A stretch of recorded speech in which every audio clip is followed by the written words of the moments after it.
You're watching Global Watch on CGTN. A deadly heat wave continues to pummel Canada's west coast.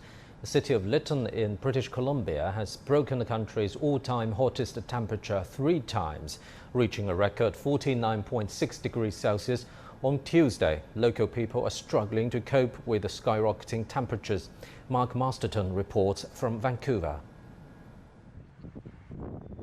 It's been over 80 years since temperatures have reached such perilous levels as these in British Columbia, and many Vancouver locals have never witnessed such scorching heat in their lifetimes, and forecasters are expecting things to get even hotter.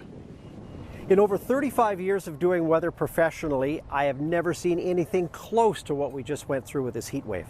Air was carried up from the desert southwest of the U.S. several days back, and it settled over British Columbia. We call it a heat dome because over top of us, just this dome of hot air sitting over us, each day hotter than the other, and no flow to really move around the air. So very stagnant and extremely hot and record-breaking, off the charts record-breaking.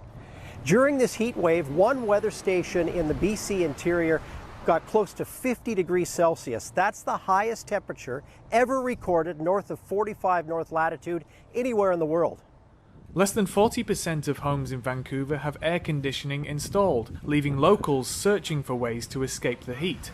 Fans have quickly sold out, and cooling centres have been set up across the city to offer respite for vulnerable members of the community.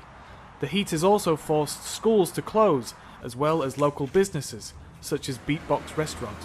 It's 50 degrees right there in the kitchen right now. It's just too unsafe for our staff to work. All my life living here, I've never seen heat like this in June. Normally, these beaches would be filled with people flocking to the water to cool down, but in these extreme conditions, even that isn't an option. This heat that we have been experiencing in the past 3 days almost killed us. It's like apocalyptic almost. Normally by this time, the beach would be pretty well full, but people aren't coming down here. Because they can't even walk on the sand. We had a guy the other day, he got second-degree burns on his feet because the sand was so hot, just from walking back and forth.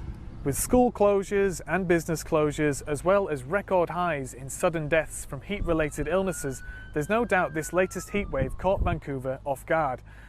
But with climate change very much a reality going forward, Vancouverites will have to use this last record-breaking few days as a learning curve when dealing with soaring temperatures going forward. As the heat dome makes its way east towards Alberta over the coming days, residents will have a chance to recover and hope that records won't be broken once again this summer. Masterton, CGTN, Vancouver. A wildfire has raged across Lytton town in western Canada due to the extreme weather. More than 1,000 people were forced to evacuate. An MP says 90% of the village was burned. A nearby hydropower station and local highways were also damaged. The cause of the fire is being investigated. In the past 24 hours, 62 new fires have been reported in British Columbia.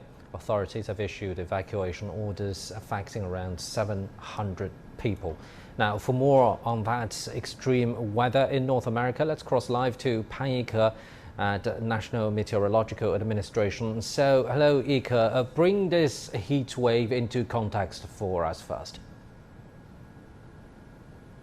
Well, good to see you. With abnormally hot and dry air masses setting the west coast of Canada and the U.S. has suffered from an extreme heat wave at the end of the month of June. Major cities like Seattle and Portland have seen a record-breaking heat wave, with many of the daily highs climbing into the 40s.